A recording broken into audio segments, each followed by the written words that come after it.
Good morning, ladies and gentlemen, and welcome to Grumman Pilot's YouTube channel, directly supporting the Grumman Pilots Association. We're looking at this morning at the heat muffs that go on the AA1 all the way up through the Cheetah. The Tiger has a completely different carb heat assembly.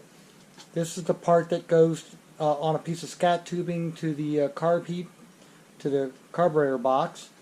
But where you normally see problems on these things is here at the nose. The nose gets eroded away.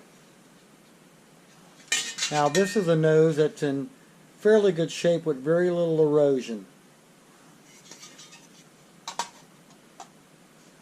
The other place that we see problems on these is up here by the straps. Now these particular straps right here are just pieces of stainless steel that somebody's cut out of thin material. There are more heavy-duty ones, but you also find cracking up in here as well as erosion on the nose. The good news about all of this is that we'll put some information in this video.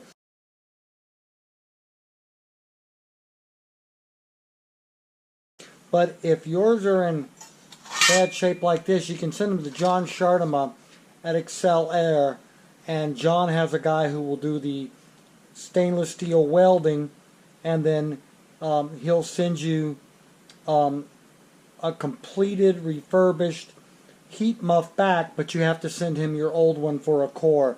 You'll have to check with John for the current pricing, but last time I checked it was about $250 for a replacement one of these heat muffs, and they are hard to find.